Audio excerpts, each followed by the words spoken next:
shall allow our country to achieve the greater common good that we all aspire.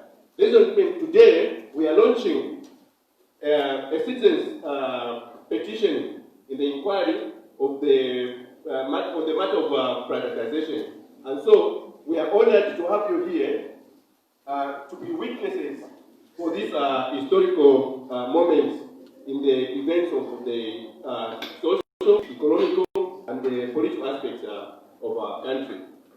This event is facilitated by the civil society organization as a united force of citizens, as well as other citizens, interested citizens, including the presence of the media. We acknowledge you. And so I will call upon the civil societies that are represented today, the Zambia Institute of Governance and Civil Liberties Advocacy Platform.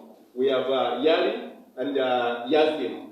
We are working together as just the leaders in facilitating this noble cause. But otherwise, the call to duty is upon all us as a people, as a citizens who are patriotic, who love and loyal, who love and are loyal to their country. And so I call upon Brother Andrew Tewewe to read us into presenting the statement of the note. Brother Tewewe, thank you.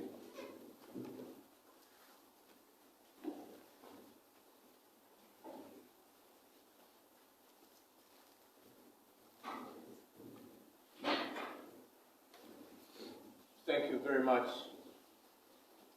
distinguished moderator.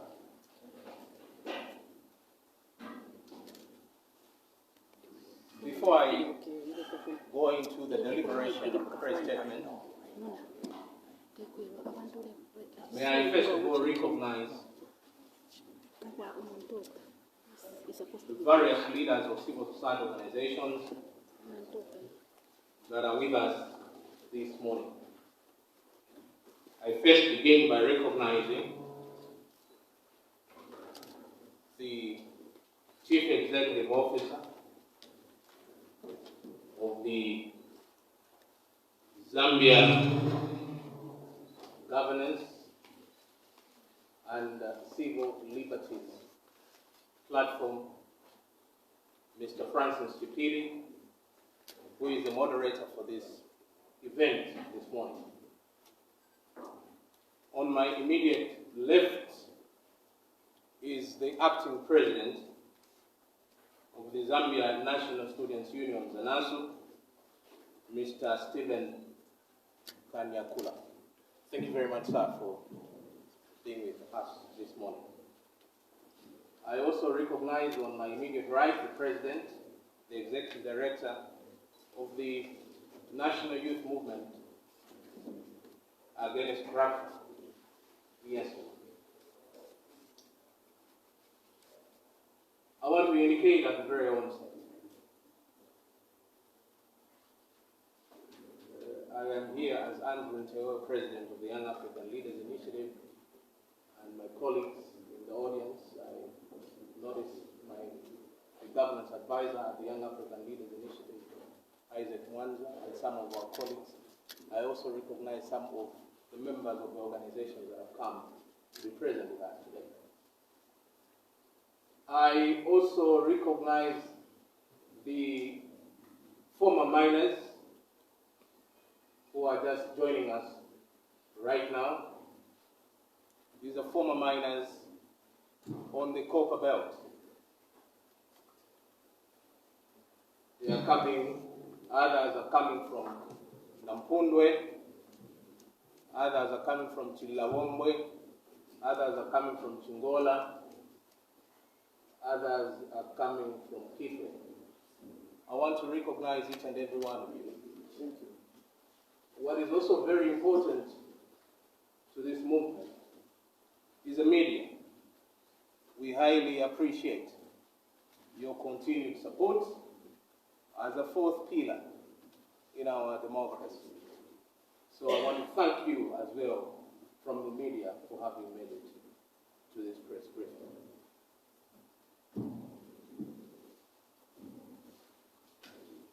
Having given the preamble by indicating that the media has been a very, very strong pillar in ensuring that whatever we are doing is properly disseminated to the general public. And you will recall that about 2 weeks ago, we did host a press briefing at which we informed members of the media that the Young African Leaders Initiative had written to the Chief Justice of the Republic of Zambia. And the rationale behind the letter that was given to the Chief Justice was that the Chief Justice was requested to set up the tribunal or commission of inquiry of national assets which happened in the 1990s and early 2000s. I want to take this opportunity to inform members of the media that the Chief Justice of the Republic of Zambia has since responded. Now, the response she has given us is very legal, very technical, but the guidance is very clear.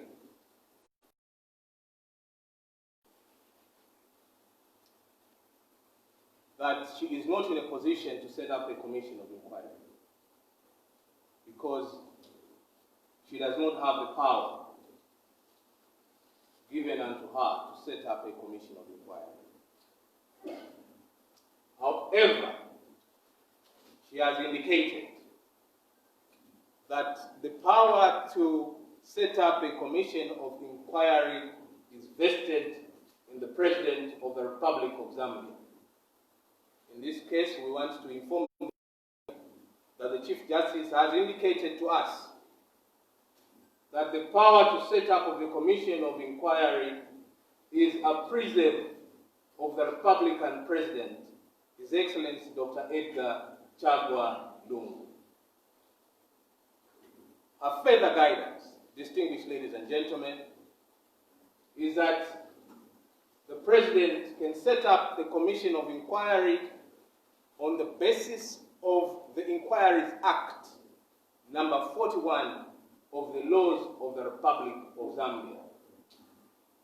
The Chief Justice of the Republic of Zambia, Her Lordship Irene Mambilima, has informed us categorically that the power is vested in the President under the Inquiries Act, number 41 of the laws of the Republic of Zambia, Section 2 of that particular Act of the Republic of Zambia.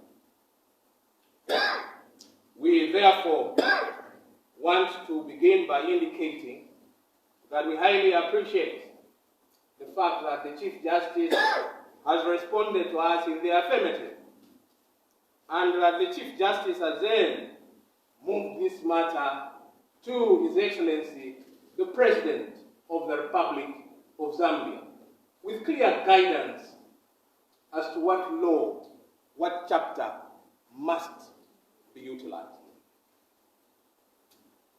Distinguished ladies and gentlemen, welcome to this society. Our country has remained steadfast in seeking social, economic, and political opportunities. Our forefathers and mothers were united during the struggle for political independence. The unity of purpose did not end upon the attainment of that political independence. Our gallant mothers and fathers embarked on a course of national building and laid various socio-economic foundations. They built and set up industries across the country for the benefit of their generation and future generations. We are part of that future generation. Their dedication was powered by a greater vision for the country. A country they loved and wished nothing for but success. Our country's founding fathers and mothers could do anything to replace their loyalty and patriotism to Mother Zambia. As a visionary people, we continue to chart the same path in order for our country to remain in a progressive trajectory. During difficulties, we have always come together. We have undertaken various policy realignment as a way to better position our country.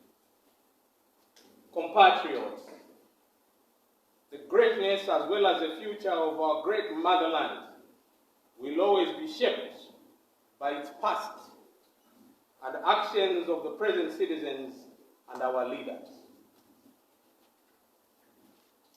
As the present, we have the duty to interrogate the past, to better position our country to achieve full greatness. As an example, we as a people undertook political realignment by the reintroduction of multi-party democratic political system in 1991, which allowed full participation of all citizens in the governance of this country. We also undertook economic realignment in the form of privatization, where intention and effort was to better the position of Zambia at the time of our country, at the time when our country was economically weak. The exercise to privatize was designed or designated to enable our companies, which were key drivers of our economy, to become productive, thereby allowing our country to compete favorably at both regional as well as global economic fronts. Unfortunately, the well-intended privatization of national assets did not yield the desired maximum benefits due to the underhand methods employed by some of those tasked to evaluate, negotiate, and recommend the sale of our national assets. Very sad indeed. Very sad indeed. Indeed, very sad that this process, which was well intended, unfortunately was abused by a clique of individuals. Those individuals who had the power to evaluate, they had the power to negotiate, they also had the power to recommend the sale price of national assets, abused that responsibility. The privatization of our state companies caused a lot of misery on our country. Many of our mothers and fathers lost their jobs. Some went into depression, and others died. Sadly, today we are in the midst of some of our colleagues, some of our parents, who 20 years down the line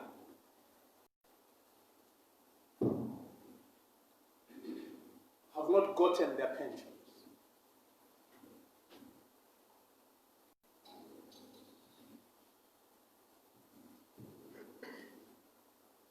Many of our parents, our mothers, our fathers lost their jobs. Some went into depression, and others died. Those that are still living with us are living in destitution, poverty, squalor. To this day, the effects of privatization are still being faced by our people. Some of them, the ex-miners on the copper belt, the general workers across the country. We still see the destitution. We still see the poverty. This is because those tasked and entrusted to manage the privatization process of yesterday became selfish, dishonesty, and began to pursue the individual personal interests. Sure. Some negotiators, shamefully,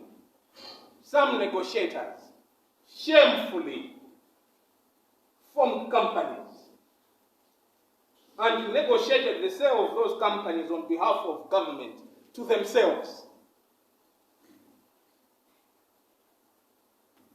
Once they realized there was privatization, they had been given a responsibility to negotiate. And once they had the responsibility to negotiate, they went ahead and formed new companies. And after forming those new companies, they went ahead and bought the same companies from government.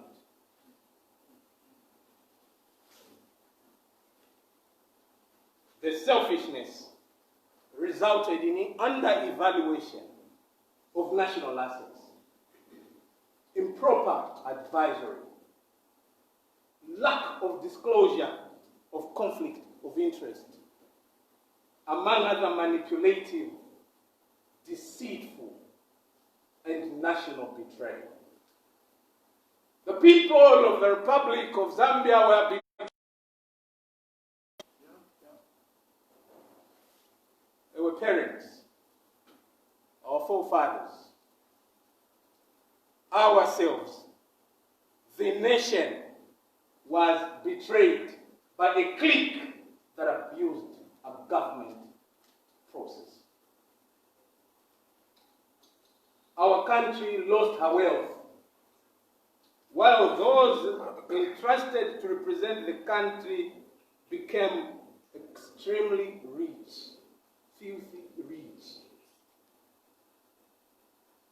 Their ill-acquired wealth made them arrogant, boastful, to the point of daring and mocking the suffering of many Zambians.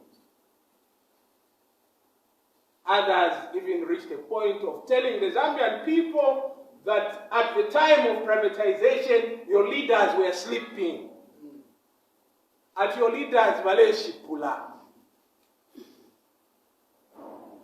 That's what we are being told. To this day, some are even managing companies which are managing pension funds for miners and our workers, miners on the copper belt. But they use these companies to cause untold misery among our people as a way of making the government of the Republic of Zambia to look unpopular in the eyes of the general public. They're running pension schemes. These pension they become filthy rich. And unfortunately, they can't even explain their wealth to the Zambian people. Very sad. Very shameful. Shame. Very shameful indeed. Ladies and gentlemen, we have a duty to diligently and systematically scrutinize all those that are seeking public office at all levels of governance. We have a duty to be alert and never to allow our efforts to champion accountability, morality, as well as professional ethics to be derailed. Our generation has a duty to fight white-collar crimes that have sent our mothers, sisters to early graves. We have been told, why do you want to pursue this matter which happened 20 years ago? The people that are defending these people arrogantly argue and say, why do you want to talk about a matter which happened 20 years ago? The matter which happened 20 years ago has its offshoots its results are still being seen today.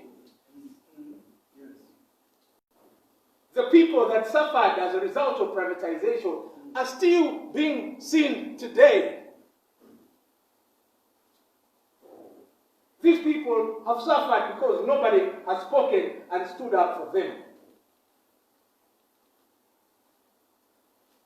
Some of their children never went to university because they didn't have money to take their children to university.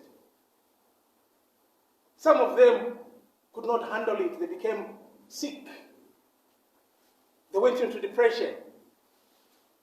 Others eventually died. Do we wish for them to die in vain? No. Do we wish not for them to seek justice? I want to believe that the people must have a closure to this matter. Justice must prevail. And the wrongs of yesterday must be rewritten. And what must happen is that what happened yesterday should never, never, never happen again in the history of the Republic of Zambia. If this must never happen again in the history of the Republic of Zambia, we must be honest, accountable, transparent, and true to ourselves. We must understand what happened so that we chart the way forward as a country. It does not matter how long it has been. We must never again entrust our national assets into the hands of those with the potential to cause further misery on our people. Management of national assets is a privilege and honor that we must bestow on fellow citizens who demonstrated and continue to demonstrate absolute loyalty and patriotism to Mother Zambia. Our resolve must be to remain focused in scrutiny of all those who aspire for national leadership. Against this background, we invited you today to witness and be part of the national launch of the Citizens' Petition to the President of the Republic of Zambia, His Excellency Dr. Edgar Chagwa Lungu, to institute a commission of inquiry on the privatization of Zambia's assets. As I indicated at the beginning, we are relying on the Inquiries Act, Chapter 41 of the laws of the Republic of Zambia. To be specific, we are relying on Section 2 of Chapter 1 of the laws of Zambia under the Inquiries Act. This petition is our joint continued effort. After having petitioned the Chief Justice, our late Chief Justice Irene Mandulema, to open an inquiry into the privatization of national assets. We want to state that we are encouraged by the response of our country's #1 judge, who has recommended that such an inquiry can only be set up using the presidential powers conferred on the Republican president. It is for this reason that we are today launching this citizens' petition to the Republican president to set up that inquiry. We intend to present this petition to the president this Friday, once we're able to collect 20,000 signatures. Distinguished ladies and gentlemen, we have never failed the citizens of the Republic of Zambia. Once we say that we are writing a letter, we do write a letter. Once we say we are approaching an institution of governance, we do approach that institution of governance. We are a believer in accountability, transparency. We are also a believer in the institutions that Zambia has actually set up. We have followed procedure. We have written to the Chief Justice of the Republic of Zambia. And now we are proceeding to petition His Excellency, the President of the Republic of Zambia.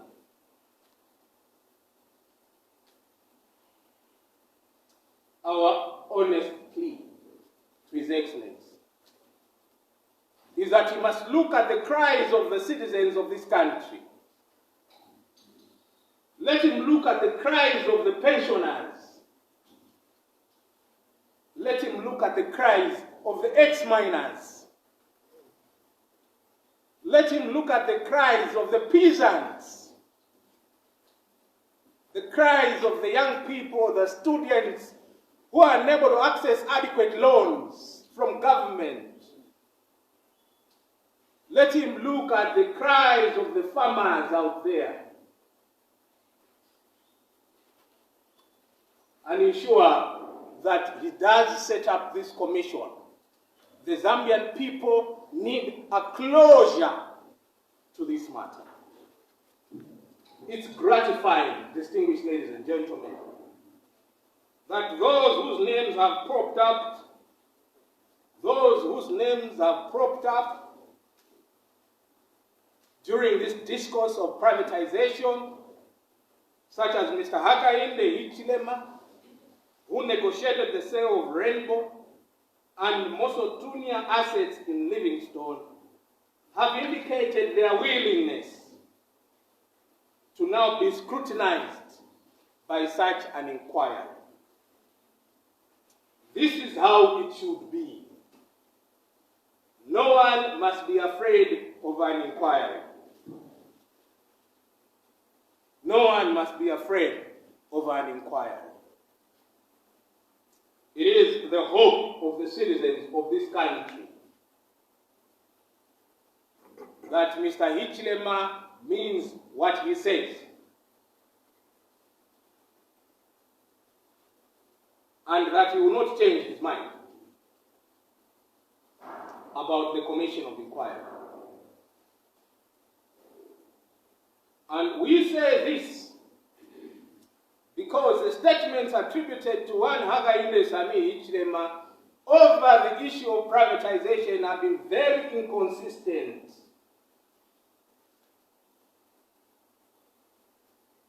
And we only hope that right now he understands consistency, and that when he says that he is available for the inquiry, he surely will be available for the inquiry.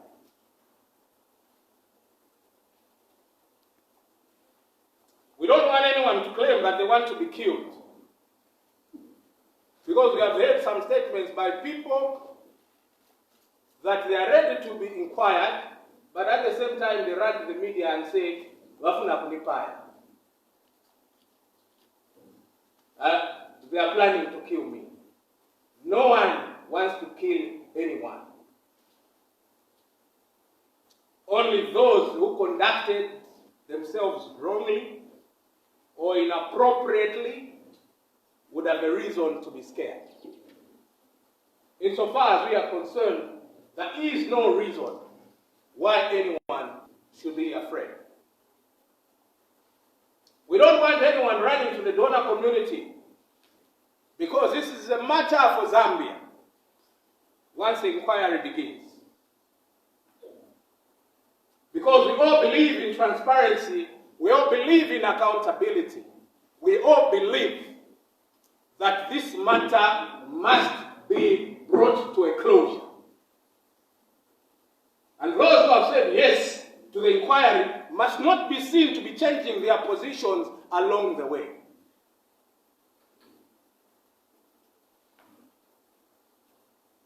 Government must show a listening ear by bringing this position, this topic, to a closure through an inquiry.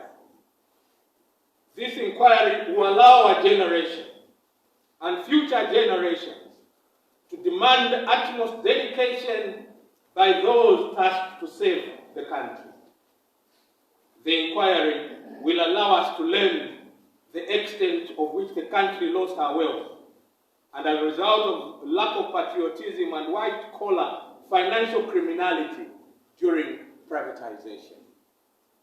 Compatriots, as citizens of this republic and civil society championing democracy, good governance, accountability, as well as democracy, we will be doing a great disservice to our country if we fail to be actively engaged in allowing the country to understand the depth of deceit during privatization. Fellow citizens, ours is to seek justice.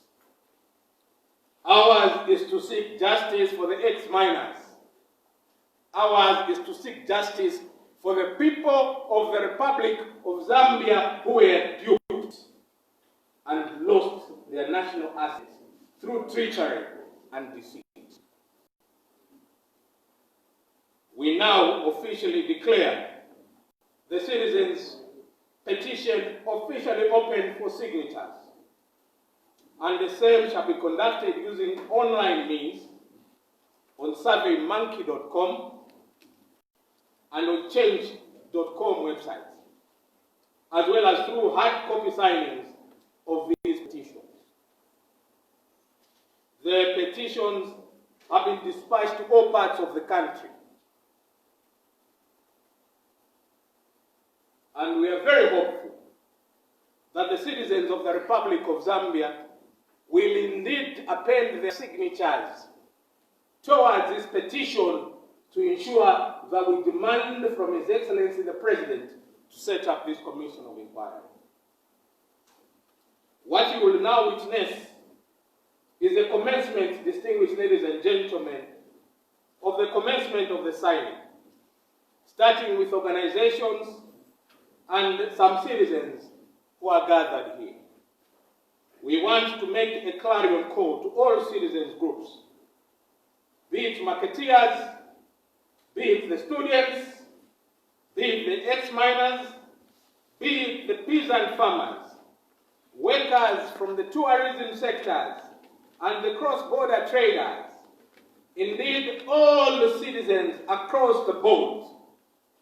This is a citizens' petition. It is not Yali's petition, it is not Zanasu's petition, it is not Ziglap's petition, it is not Nyasem's petition. It is the citizens' petition. So the hard copies are going to be given later on. I have given the two websites which we are going to use for online, but also it's very important to indicate that in the next few days, we are going to engage with various sectors of society, beginning with members of parliament, marketeers, students, peasant farmers, ex-miners, and all of the citizens who are affected and have seen the bad blood of privatization to participate in this campaign. I want to thank you for listening. Thank you very much, distinguished ladies and gentlemen.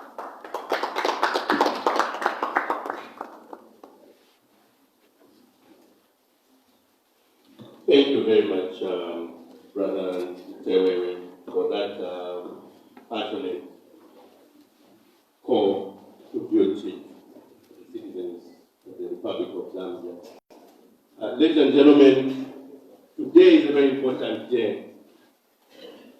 As a people, we have a duty to diligently scrutinize the action of those in leadership, the action of those who've been in leadership, the action of those who've been entrusted to represent the people of Zambia. Ladies and gentlemen, as a civil society, we are just facilitating the court to do what is duty. It's your duty. And therefore, we request you to be involved and participate in ensuring that we collect the 20,000 signatures and present the petition to the Republican President, His Excellency, Dr. Edgar Lungu. Ladies and gentlemen, our actions today will help shape the future of this country. It will help shape the direction and aspiration of our children. It's important that, ladies and gentlemen, we take serious interest in the matter, no matter how long it's been. Ladies and gentlemen, the effects, the negative effects of privatization, the deceit, the manipulation, impact of those who abused and manipulated the system are felt today. And therefore, I call upon you to sign the petition today. As a symbolic matter, we have this hard copy, and I'll sign, and all of you, we request you that you sign.